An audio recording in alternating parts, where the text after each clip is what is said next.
Good afternoon, everyone. So, as usual, Friday, day off ko. Friday lang talaga ako nakakapag-record ng video. Kasi, Sunday to Thursday, work ako niyan. Tapos, Friday, Saturday, off ko naman. So, today, kakatapos ko lang mag-trim ng mga bushes dun sa aming parang yung daanan ng mga tao, kasi yung bahay namin malapit siya sa daan ng mga tao, walkway ba.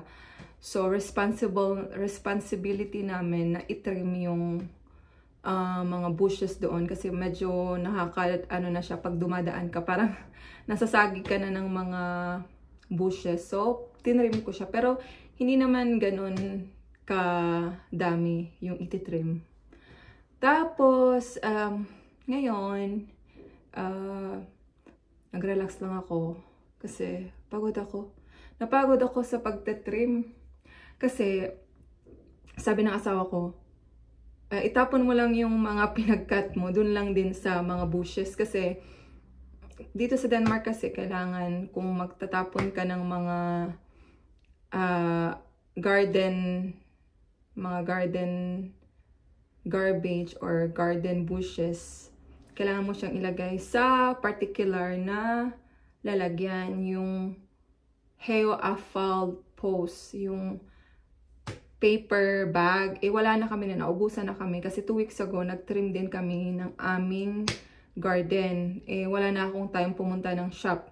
So, sabi ng asawa ko, ilagay mo na lang doon, ganun mo na. Tapos sabi din ng kapitbahay namin na itapon mo na lang dun sa bushes lang din, kasi siya parang may space siya, dun na lang, kasi nga hindi naman marami yung mga damo na nakuha ko. So yun lang, kwento ko lang. Tapos ngayon, nag-text yung asawa ko na ipipick up ko yung package galing sa aming electric provider, kasi nag-order kami ng charging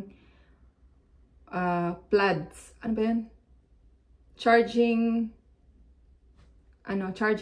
point ng electric car, kasi bibili kami ng electric car. Soon na yun, kasi hinihintay lang namin yung mga tao na pupunta sa bahay para magkabit ng electric pods.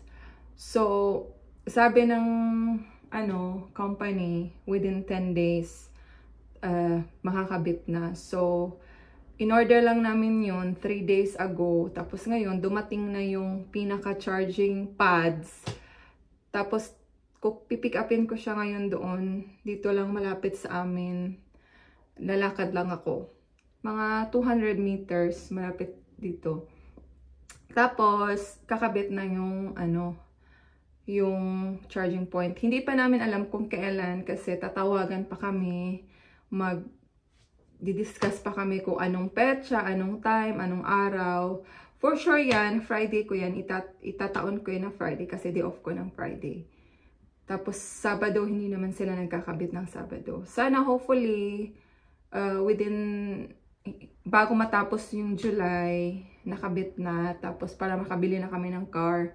Kasi yung asawa ko, gusto niya talaga na meron na kaming charging point dito sa bahay. Kasi para convenient daw sa akin na mag-charge. Kasi pwede ka namang mag-charge sa mga public areas, like sa malapit sa station. Meron namang mga charging plug doon. Tapos sa work ko din, meron din kaming Clever charging pods. Kaso lang,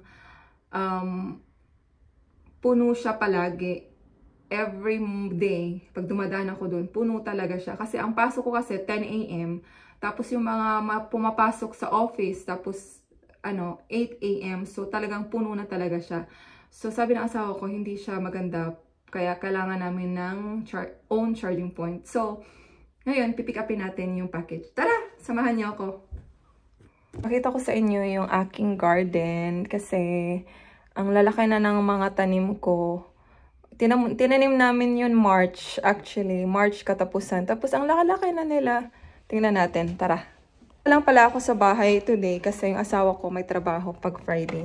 Actually, Friday, half day lang siya sa work. Kaso lang today, sabi niya, matatagalan daw siya. Ang alas 5 na daw siya makauwi kasi meron silang project doon sa... Meron silang project sa boarding boat. May ginagawang bridge doon. Sila yung nagmo-monitor, nagtitingin kung safe ba yung ano. Basta nagmo-monitor sila ng bridge. Meron silang mga kinakabit na mga monitoring devices. Kung okay ba or hindi ba siya maguguho or ganun. So kaya wala siya ngayon. Ako lang mag-isa sa bahay. So tara tingnan natin yung aking mga tanim. Yan pala ay mga patatas. Ang lalaki na nila.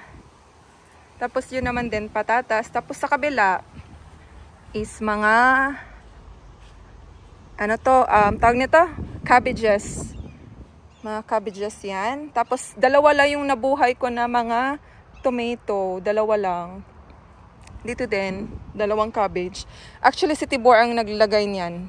Ayaw ko nga ilagay dyan kasi ano to mga strawberries.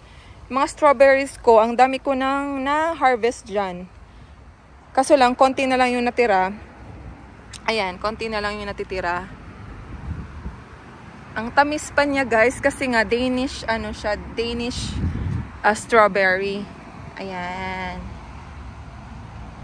Yan ang mga tanim ko. Naman, yung aking mga zucchini. Late ko nang tinanim to. Kasi yung tinanim ko last March, hindi sila nabuhay. Sabi ko, itry ko ulit. Kaso lang late na ata. Late na ata. Ewan ko lang kung mag-ano pa to. Mag-survive. Kasi alam mo nyo naman dito sa Denmark, mabilis lang yung summer. Ayan.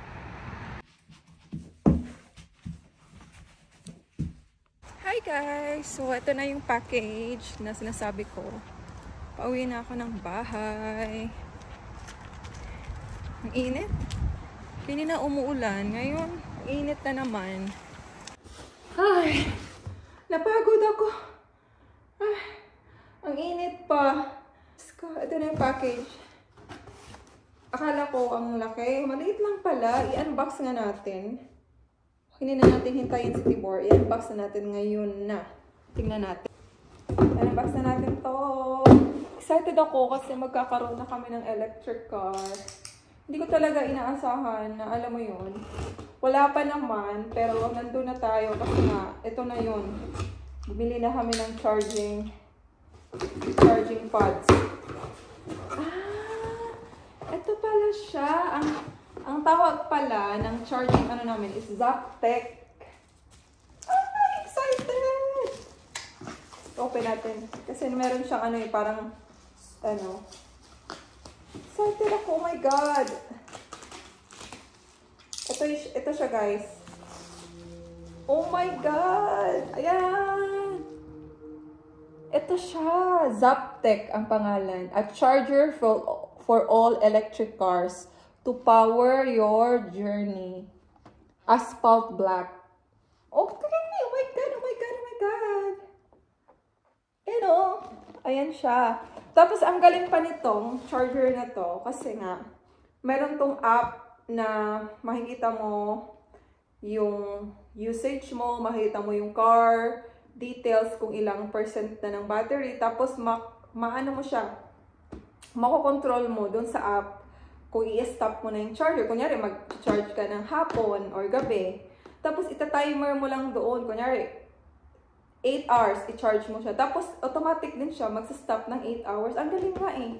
So, excited na ako, guys. Magkakaroon na kami ng electric car! Super happy, excited. Abangan nyo yan, guys, kasi iba-vlog ko yung car ko. Kasi, first time ko talaga magkaroon ng electric car. Tapos, excited din si Tibor, asawa ko, magkakaroon kami ng electric car. Pero, sabi niya, alagaan ko daw kasi ako talaga ang kagamit ng car. Kasi siya naman, meron naman siyang company car, yung van. Kasi marami siyang gamit sa work, marami siyang tools, marami siyang mga equipment. Kailangan niya talaga ng van. So ako, kailangan ko ng car. So ito na yon guys, para hindi na ako mahirapan pumunta ng work. Lalo na sabi ko sa kanya, okay lang naman sa akin na yung normal na cars, yung mga benzene or diesel car. yung combustion car. Kasabi naman ni Tibor, gusto niya electric kasi nga future na tayo, lahat na nag-e-electric. Tapos gusto din niya electric car talaga para tipid sa pera. Kasi pag ita-charge mo lang sa bahay, alam mo yun, yung hindi ka na mag-iisip na kailangan ko magpagasolina or what not. So, guys, excited na ako! Abangan niyo kung anong car ang pipiliin namin. Kasi meron kaming 3 brands na pinagpipilian at 3 model ng car. So, titingnan pa namin kung ano talaga ang pasok sa aming mga needs. Excited na ako. So, abangan niyo ang aking vlog soon. For now, that's it for today's video. Have a nice day. Be good. Bye!